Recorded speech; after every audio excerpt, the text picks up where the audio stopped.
Hello friends, जय हिंद। आज हम लोग आने वाले सभी टीचिंग एग्ज़ाम के लिए सीडीपी के 30 मोस्ट इम्पॉर्टेंट क्वेश्चन पढ़ेंगे इस वीडियो में। और ये सारे क्वेश्चन वही क्वेश्चन हैं जो पिछले वर्षों में बार बार टीचिंग एग्ज़ामों में पूछे गए हैं। और अगर आपको वीडियो अच्छा लगे तो वीडियो को लाइक करें, चैनल को सब्सक्राइब करें। और आप लोग ये कमेंट करके ज़रूर बताना इसमें 30 क्वेश्चन में से आपको कितने क्वेश्चन आ रहे थे। तो चलिए देखते हैं। पहला क्वेश्चन यहाँ पर दिया गया है। पहला क्वेश्चन है, सीखने की वह अवधि जब सीखने की प्रक्रिया में कोई उन्नति नहीं होती कहलाती है। तो उसे कहा जाता है सीखने का पठार। क्या कहते हैं? सीखने का पठार कहा जाता है।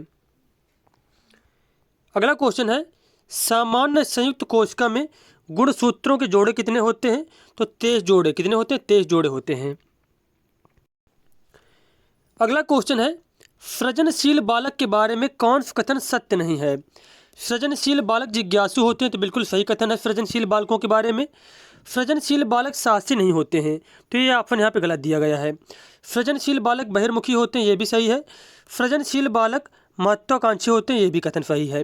तो इसमें पूछा गया है सृजनशील बालक के बारे में कौन सा कथन सही नहीं है, तो यहाँ पे बी ऑप्शन करेक्ट हो जाएगा कि सृजनशील बालक साहसी होते हैं, जबकि इसमें दिया गया साहसी नहीं होते, तो ये ऑप्शन यहाँ पे गलत दिया गया है। अगला क्वेश्चन है, क्रिया प्रसूत अनुबंधन सिद्धांत का प्रतिपादन किया था स्किनर ने। किसने? स्किनर ने। उसके बाद क्वेश्चन है, सीखने में प्रयास व भूल के सिद्धांत का प्रतिपादन किसने किया था? थॉर्नडाइक ने। किसने? थॉर्नडाइक ने। अगला क्वेश्चन है, कोहलर निम्न में से किससे संबंधित है? अभिप्रेरणा के सिद्धांत से, विकास का सिद्धांत, व्यक्तित्व का सिद्धांत या फिर अधिगम का सिद्धांत? तो इसका आंसर हो जाएगा अधिगम का सिद्धांत से। किससे? अधिगम के सिद्धांत से। बुद्धि के तरल क्रिस्टलीय प्रतिमान के प्रतिपादक कौन थे? कैटल। कौन थे? कैटल। बुद्धि के तरल क्रिस्टलीय प्रतिमान के प्रतिपादक कौन थे? कैटल।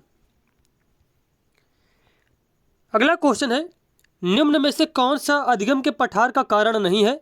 प्रेरणा की सीमा, विद्यालय का असहयोग, शारीरिक सीमा और ज्ञान की सीमा।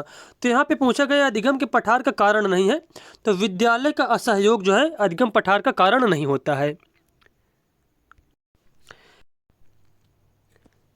अब यहाँ पे क्वेश्चन दिया गया है, शिक्षण हेतु मानसिक उद्दोलन प्रतिमान का प्रयोग निम्न में से किसके सुधार हेतु किया जाता है?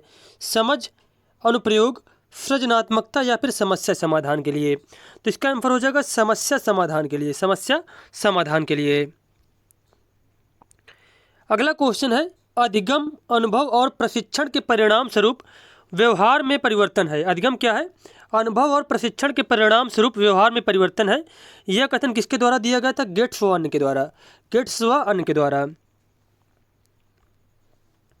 गोलमैन निम्न में से किससे संबंधित है?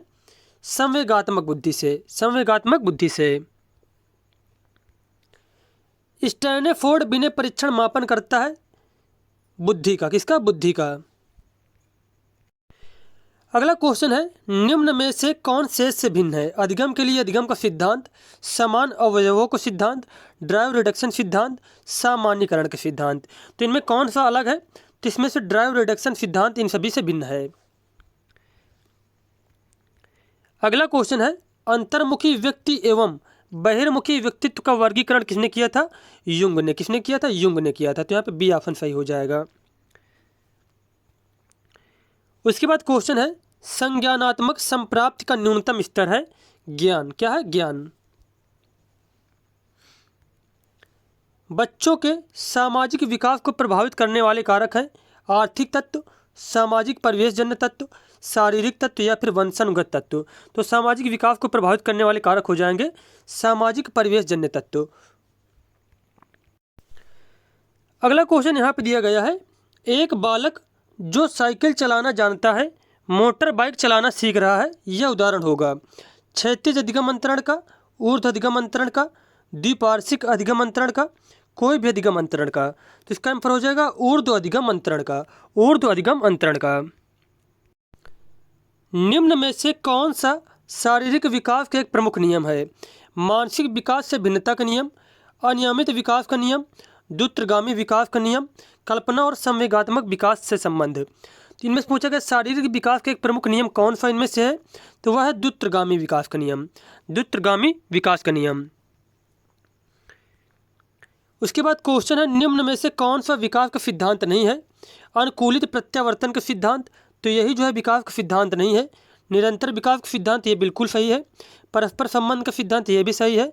समान प्रतिमान का सिद्धांत, तो ये तीनों विकास के सिद्धांत के अंतर्गत आते हैं, जबकि अनुकूलित प्रत्यावर्तन का सिद्धांत जो है विकास का सिद्धांत नहीं होता है। उसके बाद क्वेश्चन है विकास के परिणाम स्वरूप नवीन विशेषताएं और नवीन योग्यताएं प्रकट होती हैं, यह कथन किसने दिया था, यह कथन दिया था हरलॉक ने। किसने? हरलॉक ने। मूल प्रवृत्तियों को 14 प्रकार से किसने वर्गीकृत किया था, विलियम मैकडूगल ने, विलियम मैकडूगल ने। उसके बाद क्वेश्चन है किसी दूसरी वस्तु की अपेक्षा एक वस्तु पर चेतना का केंद्रीकरण अवधान है, यह कथन किसका है, डममिल का, डममिल का। अगला प्रश्न है निम्न में से कौन सा सीखने के मुख्य नियमों में शामिल नहीं है, तत्परता का नियम, अभ्यास का नियम, बहुअनुक्रिया का नियम या फिर प्रभाव का नियम। तो इसका आंसर हो जाएगा बहुअनुक्रिया का नियम जो है।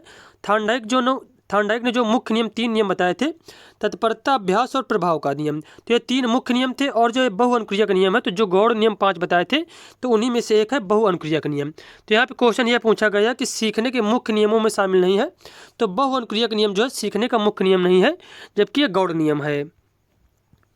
उसके बाद क्वेश्चन है अधिगम एक प्राविधि है तथ्यों को याद करने की, पाठ्य पुस्तक में दिए गए विषय को याद करने की, अनुभव द्वारा अर्थ निर्माण करने की, परीक्षा की तैयारी की। तो अधिगम एक प्राविधि होती है अनुभव द्वारा अर्थ निर्माण करने की। अब यहाँ पे क्वेश्चन है प्रतिभावान बालक की बुद्धि लब्धि होती है, प्रतिभावान बालक की बुद्धि लब्धि होती है 140। ग्रंथियों के आधार पर व्यक्तित्व के विभिन्न प्रकारों की चर्चा किसने की थी, कैनन ने। किसने? कैनन ने। बुद्धि के द्विकारक सिद्धांत का प्रतिपादन किसने किया था, स्पीयरमैन ने, स्पीयरमैन ने। इनमें से किनका नाम सृजन शास्त्र के पिता से जुड़ा हुआ है, गॉल्टन का नाम। किसका? गॉल्टन का। सृजनात्मकता मौलिक परिणामों को अभिव्यक्त करने की मानसिक प्रक्रिया है, यह कथन है क्रो एवं क्रो का, क्रो एवं क्रो का। विद्रोह की भावना की प्रवृत्ति निम्न में से किस अवस्था से संबंधित है, मध्य किशोरावस्था से, मध्य किशोरावस्था से।